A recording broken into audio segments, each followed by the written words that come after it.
Hello dear students, this is a video on session 21 of Financial Accounting 6 subject. In this video, I am going to explain a problem on external reconstruction. Suman Limited has just recovered from a great financial difficulty and its balance sheet is as follows. Rajan Limited is formed to take over the business of Suman Limited. So external reconstruction is a situation wherein a new company is formed just to take over the business of an old existing company. Okay, so Suman Limited is being taken over by Rajan Limited, which is formed specifically to take over the business of Suman Limited. So I hope you understood what is external reconstruction. ಈಗ Rajan limited ಅನ್ನೋದನ್ನು ನೀವು form ಮಾಡೋದು ಏನಕ್ಕೆ, ಯಾವ ಪರ್ಪಸ್ಗೆ?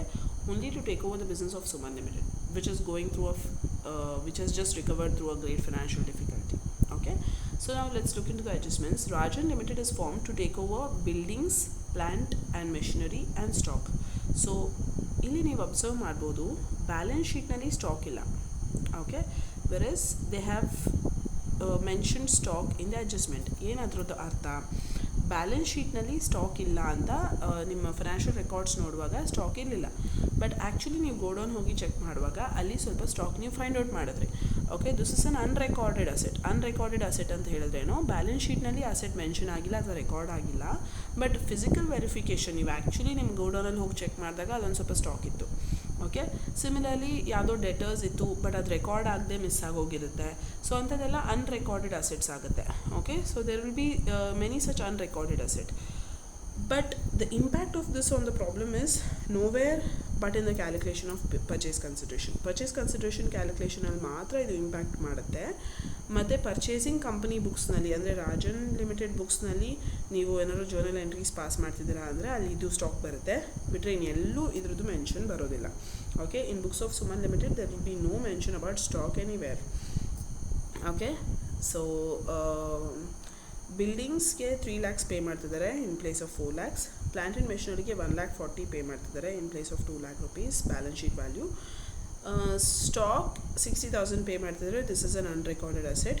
It means that Rajan ಲಿಮಿಟೆಡ್ನ ನೀವು form ಮಾಡಿರೋದು ಬರೀ ಬಿಲ್ಡಿಂಗ್ಸ್, ಪ್ಲಾಂಟ್ ಆ್ಯಂಡ್ ಮೆಷಿನರಿ ಮತ್ತು ಸ್ಟಾಕ್ ತೊಗೊಂಡು ಹೋಗಿ ಮಾತ್ರ, ಡೆಟರ್ಸ್ ತೊಗೊಂಡು ಹೋಗ್ತಿಲ್ಲ.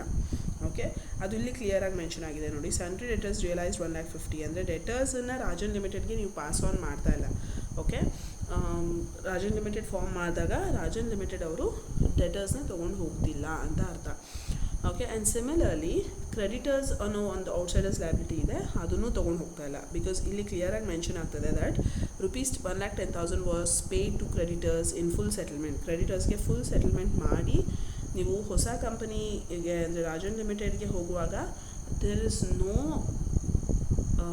creditors taken over, creditors are not taken over and debtors are not taken over.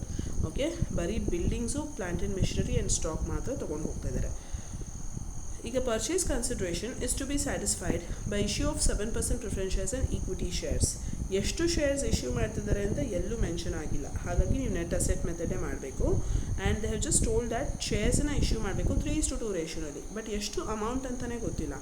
Okay, so you have to do net asset method in this problem. Preference shareholders are to be settled in full by allotting new preference shares. So let's look into the mode of payment for that. Okay, let's just see what is purchase consideration. Net asset method ಮಾಡಬೇಕು.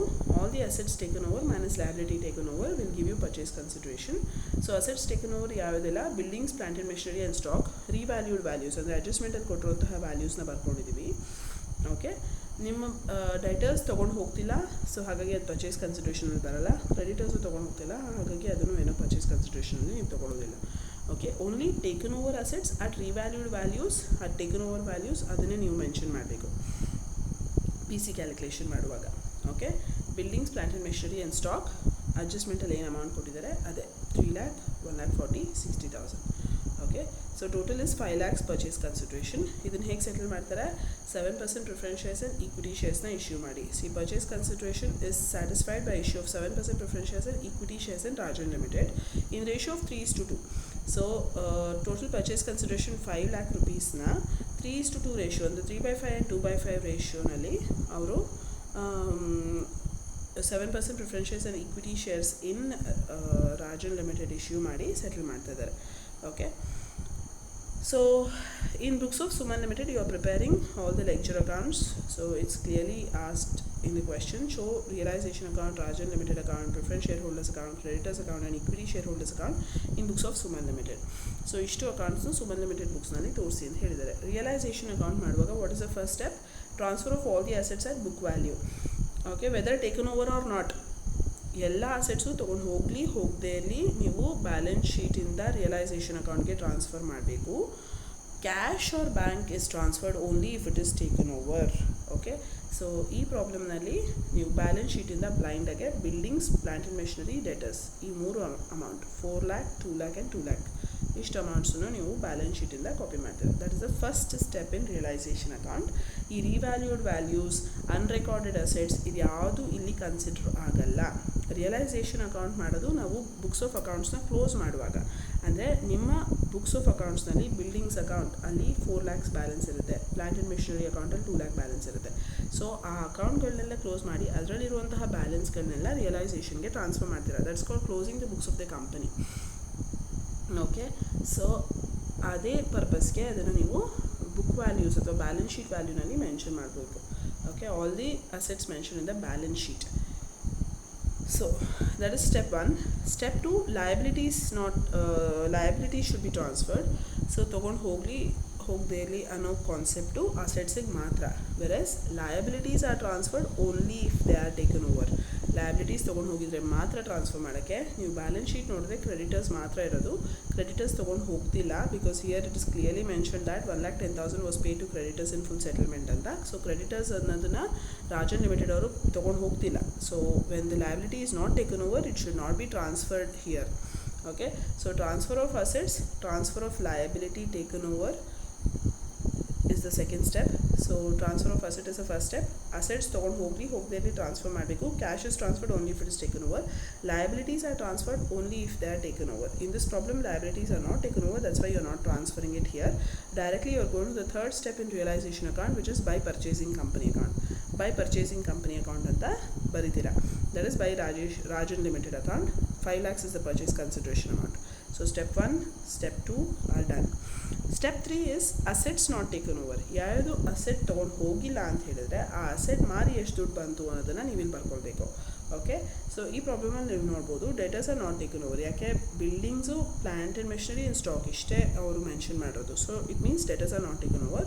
But ಇಲ್ಲಿ ಕೊಟ್ಟಿದ್ದಾರೆ ಅಡ್ಜಸ್ಟ್ಮೆಂಟ್ಸಲ್ಲಿ sundry debtors realised 1,50,000 ಅಂತ. ಅಂದರೆ ಡೆಟರ್ಸಿಂದ 1,50,000 rupees ದುಡ್ಡು ಬಂದಿದೆ ಅಂತ. ಅದನ್ನು ನೀವು ರಿಯಲೈಸೇಷನ್ ಅಕೌಂಟಲ್ಲಿ ಯಾವ ರೀತಿ ಎಫೆಕ್ಟ್ ಆಗುತ್ತೆ, ಅದು ಬೈ ಬ್ಯಾಂಕ್ ಅಂತ ಬರೀತೀರ. Debtors realised asset not taken over ಯಾವುದಾದ್ರೂ ಇದ್ದರೆ ನೀವು ಬೈ ಬ್ಯಾಂಕ್ ಆ ಅಸೆಟ್ ಯಾವುದು ಅಮೌಂಟ್ ಇರುತ್ತೆ ಅದನ್ನು ಬರೀತೀರ. ಈ ಅಮೌಂಟ್ ಮೆನ್ಷನ್ ಆಗಿರಲಿಲ್ಲ ಅಂದರೆ ಅಡ್ಜಸ್ಟ್ಮೆಂಟಲ್ಲಿ ನೀವು ಬ್ಯಾಲೆನ್ಸ್ ಶೀಟ್ ವ್ಯಾಲ್ಯೂನೇ ಹಾಕ್ಬಿಡ್ತಿದ್ರಿ ಇಲ್ಲಿ 2 lakhs if it is an asset not taken over. Okay, but here in the problem they have mention that debtors realise 1,50,000. ಹಾಗಾಗಿ ನಾವು ಬೈ ಬ್ಯಾಂಕ್ 1,50,000 ಹಾಕಿದ್ದೀವಿ. ಈಗ ಕ್ರೆಡಿಟರ್ಸ್ ನಾಟ್ ಟೇಕನ್ ಓವರ್ ಇದೆ. So creditors ಅಥವಾ any liability not taken over ಇದೆ, ಆ liability account ನೀವು ಮಾಡಬೇಕು. ಅಂದರೆ ಕ್ರೆಡಿಟರ್ಸ್ ಅಕೌಂಟ್ ಮಾಡಬೇಕು. ಹೇಗೆ ಮಾಡೋದು creditors account? Before finishing this have a look at creditors account. Creditors account ಮಾಡುವಾಗ ಇಟ್ ಇಸ್ ಅ ಲಯಬಿಲಿಟಿ, ಆದ್ದರಿಂದ by balance brought down, credit side by balance brought down ಬರೀತೀರಾ 1,50,000. To cash or bank 1,10,000. ನಿಮ್ಮ ಅಡ್ಜಸ್ಟ್ಮೆಂಟ್ಸಲ್ಲಿ ನೋಡ್ಬೋದು ಕ್ರೆಡಿಟರ್ಸ್ಗೆ you have made a payment of 1,10,000. 1,50,000 rupees pay ಮಾಡಬೇಕು. So by balance brought down 1,50,000, but you are making payment of only 1,10,000. So to cash or bank 1,10,000 ಬರೀತೀರಾ. 1,50,000 pay ಮಾಡೋ ಪ್ಲೇಸಲ್ಲಿ 1,10,000 ಮಾತ್ರ ಪೇ ಮಾಡ್ತಿದ್ದೀರಾ. So 40,000 is the profit that you have. Okay, so ಇದನ್ನು ನೀವು realisation ಅಕೌಂಟ್ಗೆ transfer ಮಾಡಬೇಕು, balancing figure. So when a liability is not taken over, you have to prepare that liability account and find out if there is any balancing figure and transfer it to realisation account. Okay, so liability not taken over ಇದ್ದರೆ ಅದನ್ನು ನೀವು transfer ಮಾಡೋಂಗಿಲ್ಲ realisation ಅಕೌಂಟ್ಗೆ. Instead you have to prepare that liability account, find out the balancing figure and then transfer the balance to realisation account. So creditors ಅಕೌಂಟ್ನಲ್ಲಿ ನಾವು ಬರೀ ಆ balance ಅಮೌಂಟ್ನ ಮಾತ್ರ 40,000ನ ಮಾತ್ರ ಟ್ರಾನ್ಸ್ಫರ್ ಮಾಡ್ತಿದ್ದೀವಿ, ನೀವು ಇಲ್ಲಿ ನೋಡಬಹುದು. So asset not taken over ಇದ್ದರೆ ಬೈ ಬ್ಯಾಂಕ್ ಬರುತ್ತೆ. ಲಯಬಿಲಿಟಿ ನಾಟ್ ಟೇಕನ್ ಓವರ್ ಇದ್ದರೆ ಲಯಬಿಲಿಟಿ ಅಕೌಂಟ್ ಮಾಡಿ ಬ್ಯಾಲೆನ್ಸಿಂಗ್ ಫಿಗರ್ನ ನೀವು ಇಲ್ಲಿ ಟ್ರಾನ್ಸ್ಫರ್ ಮಾಡಬೇಕಾಗುತ್ತೆ. So first step transfer of asset, second step transfer of liability, third step is by purchasing company, fourth step is here second step has not come because liability ಯಾವುದು ಇಲ್ಲ, ಅಂದರೆ creditors are not taken over ಆದ್ದರಿಂದ ನೀವು transfer ಮಾಡ್ತಾ ಇಲ್ಲ. Okay, so step 3 is by purchasing company, step 4 is asset not taken over, step 5 is liability not taken over. Okay, after this you have to see whether there are preference shares in the problem. So preference shares idre preference share holders account ಮಾಡಬೇಕು. ಈ problem ಅಲ್ಲಿ ನೀವು ನೋಡಬಹುದು preference shares ಇದೆ problem ಅಲ್ಲಿ. So preference share holders account ಮಾಡುವಾಗ by 5% preference share capital 4 lakhs ಬರೀತೀರಾ. Okay, ಇವರಿಗೆ ಏನು ಕೊಡ್ತಾ ಇದೀವಿ ನಾವು ಪ್ರಿಫರೆನ್ಸ್ ಶೇರ್ ಹೋಲ್ಡರ್ಸ್ಗೆ? You are giving them new preference shares. Okay, you are allotting them new preference shares. 4 lakhs ಕೊಡೋ ಪ್ಲೇಸಲ್ಲಿ ಪ್ರಿಫರೆನ್ಸ್ ಶೇರ್ಸ್ ಏನು ಬಂದಿದೆ 7% ಪ್ರಿಫರೆನ್ಸ್ ಶೇರ್ಸ್ 3 lakhs ಅದನ್ನು ಕೊಡ್ತಾ ಇದ್ದೀವಿ. So have a look at preference share holders account. Preference share holders account ಮಾಡುವಾಗ by preference share capital 4 lakhs, ಇದು balance ಶೀಟ್ನಿಂದ ಬಂತು. 5% preference share capital. Preference share holders account ಮಾಡುವಾಗ ಪ್ರಿಫರೆನ್ಸ್ ಶೇರ್ ಕ್ಯಾಪಿಟಲ್ 4 lakhs. ಇವ್ರಿಗೆ ನಾವೇನು ಕೊಡ್ತಾ ಇದ್ದೀವಿ? 7% ಪ್ರಿಫರೆನ್ಸ್ ಶೇರ್ಸ್ ಇನ್ ರಾಜನ್ ಲಿಮಿಟೆಡ್ನ ನಾವು ಕೊಡ್ತಾ ಇದ್ದೀವಿ. ಪಿ ಸಿ ಕ್ಯಾಲ್ಕುಲೇಷನಲ್ಲಿ ನೀವು ನೋಡ್ಬೋದು. Mode of discharge 3 lakh rupees ಕೊಡ್ತಾ ಇದ್ದೀವಿ. ಸೊ ರಿಮೈನಿಂಗ್ ಬ್ಯಾಲೆನ್ಸಿಂಗ್ ಫಿಗರ್ ಏನಿರುತ್ತೆ that should go to realisation account. 4 lakh ಕೊಡೋ ಪ್ಲೇಸಲ್ಲಿ ಬರೀ 3 lakhs ಕೊಡ್ತಾ ಇದ್ದೀವಿ. 1 lakh rupees is the profit to us, so it will go to realization account. So here we will write by preference shareholders 1 lakh rupees. ಇದು preference share holders ಅಕೌಂಟಿಂದ ಬಂದಿರೋದು. Okay, so after all these steps you will directly go to the next step, which is realization expenses. ಬೇರೆ ಯಾವ್ದಾದ್ರು cost of winding up the companies 5,000 ಅಂತ ಕೊಟ್ಟಿದ್ದಾರೆ. ಅದಕ್ಕೆ ನೀವು ಇಲ್ಲಿ to cash or bank 5,000 rupees ಅಂತ ಹಾಕೊಳ್ತೀರಾ, cost of winding up the company. ಇದಾದಮೇಲೆ ಬ್ಯಾಲೆನ್ಸಿಂಗ್ ಫಿಗರ್ ಏನು ಬರುತ್ತೆ ಅದನ್ನ ಇಕ್ವಿಟಿ ಶೇರ್ ಹೋಲ್ಡರ್ಸ್ ಅಕೌಂಟ್ಗೆ ಟ್ರಾನ್ಸ್ಫರ್ ಮಾಡ್ತೀರಾ. Okay, so equity share holders account ಈ ಪ್ರಾಬ್ಲಮ್ನಲ್ಲಿ ನಿಮಗೆ ಕ್ರೆಡಿಟ್ ಸೈಡ್ನಲ್ಲಿ ಬ್ಯಾಲೆನ್ಸಿಂಗ್ ಫಿಗರ್ ಬರ್ತಾ ಇದೆ. So by equity share holders account ಅಂತ ಹಾಕ್ತೀರಾ 15,000 rupees. Okay, so I hope you have understood realization account, creditors account and preference shareholders account. Then Rajan Limited account ನೀವು ಮಾಡುವಾಗ to realization ಬರುತ್ತೆ, because in realization you have written by Rajan Limited, so you will be writing to realization here. 5 lakh rupees is the PC amount. By 7% preference shares in Rajan Limited. So how are you going to get that amount of 5 lakh rupees? In the form of preference shares and in the form of equity shares. ಇದು mode of discharge ಅಲ್ಲಿ ಇದೆ 3 lakh rupees and 2 lakhs. So ಇದು mode of discharge ಅಮೌಂಟ್ಸನ್ನೇ ಇಲ್ಲಿ ಬರೆದ್ರೆ ಆಯಿತು.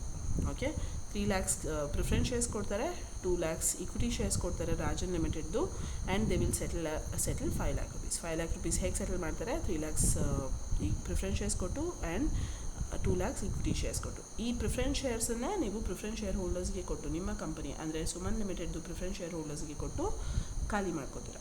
Okay, next after this you have to prepare equity share holders account. Equity share holders account ಮಾಡುವಾಗ balance sheet ನೋಡಿ. ನಿಮ್ಮ ಬ್ಯಾಲೆನ್ಸ್ ಶೀಟ್ನಲ್ಲಿ ರಿಸರ್ವ್ಸು P&L ಏನೂ ಇಲ್ಲ. Okay, so P&L account you have it on the asset side. So asset ಸೈಡ್ನಲ್ಲಿ ಇದ್ದರೆ equity share holders ಅಕೌಂಟಲ್ಲಿ 2 P&L account ಅಂತ ಆಗುತ್ತೆ, ಡೆಬಿಟ್ ಸೈಡ್ಗೆ ಹೋಗುತ್ತೆ. ಓಕೆ, ಅಸೆಟ್ ಸೈಡಲ್ಲಿ ಇದ್ದರೆ 2 P&L, ಲಯಬಿಲಿಟಿ ಸೈಡ್ನಲ್ಲಿದ್ದರೆ ಬೈ P&L ಆಗುತ್ತೆ. ಓಕೆ, ಸೊ ನಾವು share capital should be written. So you write by equity share capital. Asset ಸೈಡಲ್ಲಿ P&L ಇದೆ, so to profit and loss account. ರಿಯಲೈಸೇಷನ್ನಲ್ಲಿ ನಿಮಗೆ ಬೈ ಇಕ್ವಿಟಿ ಶೇರ್ ಹೋಲ್ಡರ್ಸ್ ಅಂತ ಬಂದಿತ್ತು. Here you can see in the realization account by equity shareholders ಇದೆ. So equity shareholders ಅಕೌಂಟ್ನಲ್ಲಿ ಅದು to realisation ಆಗುತ್ತೆ, ಲಾಸ್ 15,000. ಇದಾದಮೇಲೆ 6 lakh rupees ಕ್ಯಾಪಿಟಲ್ ಕೊಡೋಲ್ಲಿ 3 lakh 50 P&L ಅಕೌಂಟ್ ಇದೆ, 15,000 ಲಾಸ್ ಆಯಿತು. So remaining amount you will be giving them equity shares in Rajan limited. P C calculation mode of discharge ನೋಡಿ. 2 equity shares in Rajan limited ಅಂದರೆ Aruna limited Rajan ಲಿಮಿಟೆಡ್ನಿಂದ ನಮಗೇನು equity shares ಬಂದಿತ್ತು 2 lakh rupees, the same amount will write here. 2 equity shares in Rajan limited 2 lakhs, and balancing figure ನಾವು cash or bank ಅಂತ ಬರಿತೀವಿ, final payment. Okay, so 35,000 rupees to cash or bank, final payment will write here. 6 lakhs rupees equity share capital ಕೊಡಬೇಕಿತ್ತು, which is in the balance sheet.